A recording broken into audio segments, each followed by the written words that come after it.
శ్రీరాజ్. నమస్కారం అందరికీ, జై శ్రీరామ్. అందరు సబ్స్క్రైబ్ చేసుకోవాలని మనస్ఫూర్తిగా కోరుకుంటున్నాను. సో టాపిక్ వచ్చేసి ఏంటంటే హెయిర్ గురించి. ఓకేనా? హెయిర్ కానీ హెయిర్ ఇంత బాగుంది కదా, ఇంత లాంగ్ ఉంది కదా, ఏం యూజ్ చేస్తావని అడిగారు. అని అని అని మొత్తం డిస్ట్ పెట్టారు. నాది కూడా హెయిర్ ఫాల్ అవుతుంది. సో ఇవన్నిటికీ ఒక ఫుల్ స్టాప్ పెట్టిస్తాం. ఓకేనా? నేను చూపించే ఆయిల్ అయితే న్యాచురల్, అసలు ఇంటి చుట్టుపక్కల ఉండే అన్ని ఇంగ్రీడియంట్స్ తోనే రెడీ చేస్తా. ఫస్ట్ ఆఫ్ ఆల్ నాకు అట్లయితేనే ఇష్టం. వేరే వేరే బ్రాండ్స్, వేరే వేరే కెమికల్స్ తోని క్రియేట్ చేసిన ఆయిల్స్ కానీ, ఇప్పుడు నాకు ఇన్స్టాగ్రామ్ లో చాలా ప్రమోషన్స్ వచ్చినాయి. ఒకటి బాలు హెర్బల్స్ అని, ఆయుర్వేదిక్ అని, ఇంకోటి కుంకుమాది సమ్ ఏదో వచ్చినాయి. ఒక 3-4 ప్రమోషన్స్ వచ్చినాయి. అవన్నీ నేను స్కిప్ చేసేసిన. ఎందుకంటే నేను యూస్ చేసే ఆయిల్ ఇది ఇప్పటి నుంచి కాదు, గత 5 years నుంచి మా మమ్మీ చెప్పిన ఒక ఆయిల్. అదే ఇప్పటిదాకా నేను కంటిన్యూస్ గా వాడుతూ మేము ముందుకైతే ఒక మంచి హెయిర్ ఆయిల్ ని తీసుకొచ్చేసిన. ఫస్ట్ ఆఫ్ ఆల్ మన ఇంటి చుట్టుపక్కల ఉండే ఆకులు కానీ, మన అలోవెరా జెల్ కానీ, ఇవన్నీ మన ఇంటి చుట్టుపక్కల ఉండే దాంతోనే నేను క్రియేట్ చేస్తా. మందారం ఆకు మన ఇంటి చుట్టుపక్కల ఉంటుంది. ఓకేనా? మందారం ఆకు ఒక 4-5 లీవ్స్ తీసుకోండి. దెన్ నెక్స్ట్ మందార పువ్వులు ఇవి కూడా ఒక 4-5 తీసుకోండి, సరిపోతుంది. నెక్స్ట్ వన్ మైదా కాకు ఉంటుంది కదా మన ఇంట్లో లేకపోతే పక్కింటి అంటే లేనప్పుడు ఆయనతో పీక్కొని వచ్చేయాలంతే కదా. మన ఇంట్లో లేకపోతే పక్కింటి అంటే లేనప్పుడు ఆయనతో పీక్కొని వచ్చేయాలంతే. నెక్స్ట్ వన్ కళ్యామాకు. ఇదైతే ఖచ్చితంగా అవైలబుల్ ఉంటుంది. పోస్ట్ పెట్టడానికి మన ఇంట్లో ఉంటుంది కదా. సో నెక్స్ట్ తమలపాకులు మన ఇంట్లో లేకపోతే కొనుక్కొచ్చుకోవాలి. నెక్స్ట్ తులసాకులు, ఇవి కూడా ఖచ్చితంగా ఉంటాయి మన ఇంట్లో. 100కి 100% ఉండాలి. మంచిది ఇంటికి. తులసి దేవుని మనం పూజిస్తాం కదా, ఖచ్చితంగా ఉండాలి అది. ఇంకోటి అలోవెరా జెల్. మన న్యాచురల్గా దొరికే అలోవెరా జెల్ తీసుకోండి. బయట దొరికే అలోవెరా జెల్ మాత్రం వద్దు. నెక్స్ట్ వన్ మెంతులు ఒక 1 day బిఫోర్ అయితే నానబెట్టుకోవాలి. మెంతులు వీలైతే కలోంజీ సీడ్స్ కూడా వేసుకోవచ్చు, ఏం కాదు. మెంతులు ఏంటంటే ఏమన్నా ఇచ్చింగ్ లాంటివి స్కాల్ప్కి ఉంటే అది పోతుంది. డాండ్రఫ్కి కూడా మంచి చిట్కా అంటారు, వాడవచ్చు. ఖచ్చితంగా నేనైతే వేస్తా. నెక్స్ట్ ఆయిల్, పారాషూట్ ఆయిల్ అయితే నేను తీసుకున్నాను. కనబడుతుందా? కెమెరా ఉంది, అది కింద పడుతుందని ఆయనతో ఇట్లా చూపిస్తున్నాను. కనబడుతుందా? ఓకే. సో ఇవన్నీ గ్రైండ్ చేసుకోవాలి. గ్రైండ్ చేసుకున్నాక నేను మీ ముందుకు తీసుకొస్తా. ఓకేనా? ఫస్ట్ ఆఫ్ ఆల్ ఇట్లా చేసుకుంటేనే మనకు బెనిఫిట్. మనం హెల్తీ ఉంటాం, మన హెయిర్ బి హెల్తీ ఉంటుంది.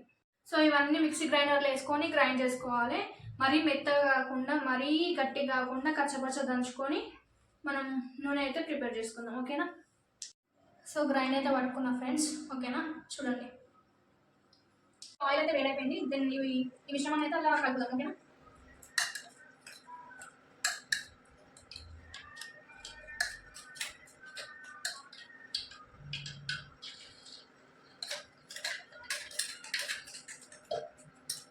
అన్నిటి గురించి చెప్పాలంటే ఫస్ట్ ఆఫ్ ఆల్ చెప్పొచ్చు, బట్ వీడియో అనేది లెంతీ అయిపోతుంది. మనకి ప్రతి ఒక్క ఐటమ్ అన్ని న్యాచురల్ కాబట్టి ప్రతి ఒక్కటి మనకి యూజ్ అయ్యే ఇంగ్రీడియంట్. ఓకేనా? నా వీడియో యూజ్ చేయగా సబ్స్క్రైబ్ చేయాలి, లైక్ చేయాలి, షేర్ చేయాలి. ఓకేనా? ఆయిల్ మీకు మెయిన్గా తెలవాలంటే ఒక గ్రీనిష్ కలర్ వచ్చే వరకు ఉంచండి. అంతే, సింపుల్గా ఇవ్వాలంటే ఒక గ్రీనిష్ కలర్ వచ్చే వరకు ఉంచండి. ఓకేనా? గ్యాస్ మీద. సో నెక్స్ట్ మనం దింపేసుకొని చల్లగా కానివ్వాలి. ఒక 20 minutes వరకు చల్లగా అయిపోతుంది కదా. వేడి మీదనే పోయవద్దు ఎప్పుడు కానీ. ఓకే ఫ్రెండ్స్, ఇదైతే చల్లగా అయిపోయింది. సో నేను జాలితోని ఇందులో వడగట్టుకుంటున్నా. ఎప్పుడైనా కానీ ఆయిల్ అనేది సీజన్ గ్లాస్ ఉండాలి. ఖచ్చితంగా గ్లాస్ మెటీరియల్లో స్టోర్ చేయాలి మనమైతే. ఓకేనా? నేనైతే ఫిల్టర్ చేస్తున్నాను.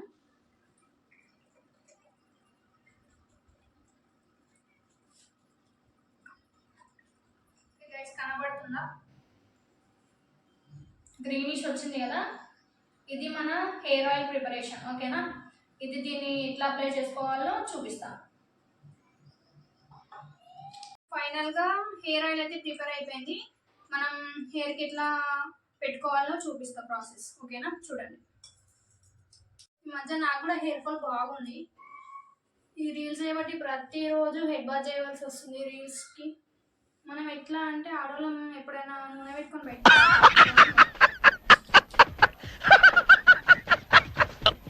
హెయిర్ని 2 sides 2 భాగాలుగా చేసుకోవాలి. First of all long hair ఉన్న వాళ్ళకి ఒక బాధ, హెయిర్ లైన్ ఒక బాధ, మీడియం ఉన్న వాళ్ళకి ఒక బాధ. దేవుడా ఎందుకు ఇట్లా ఇచ్చిన.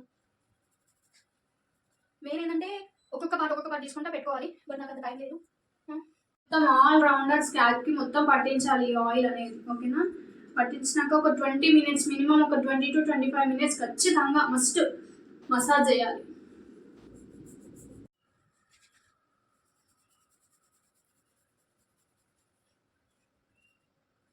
మాటనే తప్పుకోవాలి ఖచ్చితంగా గర్ల్స్. 100 కోట్లు ఇచ్చినా సరే కానీ ఈ హెయిర్ స్టైల్ మీద, ఈ నూనె పెట్టుకున్న హెయిర్ మీద మాత్రం బయటికి రావాల్సిన ప్రసక్తే లేదు అంటారా కాదా. మెయిన్గా ఇంకోటి డాండ్రఫ్ కాకుండా మన హెయిర్కి ఇంకొకటి ఏంటంటే స్ప్లిట్ ఎండ్స్. మనకి లాస్ట్గా చిన్న చిన్న ఉంటాయి చూసినా, చిన్న చిన్న హెయిర్, దానికి కూడా మంచిగా ఆయిల్ అయితే అప్లై చేసుకోవాలి, ఓకేనా. ఎప్పుడు కానీ జుట్టు మసాజ్ అనేది, హెయిర్ మసాజ్ అనేది నాకు ఉన్నాయి కదా చేతులు, ఇట్లా చేస్తే పెరుగుతుంది అన్నది రాంగ్.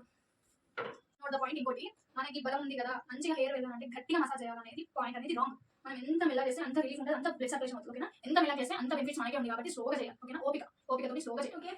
ఇంతకుముందు నాకు హెయిర్ ఫాల్ అనేది కాకపోతున్నాయి కానీ నాకు కొంచెం 1 hair or 2 hairs పోతున్నాయి. ఏం చేద్దాం, పెడతాం, దిష్టి తాకింది కదా అంతే, ఓకేనా.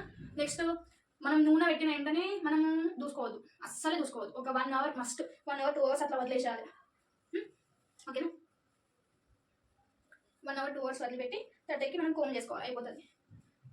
ఇది మన ఇది గాయస్ ఈరోజు బ్లాగ్. ఈ రెమెడీ మాత్రం వారానికి ఒక 3 times అయితే యూజ్ చేయండి, ఖచ్చితంగా రిజల్ట్ ఉంటుంది.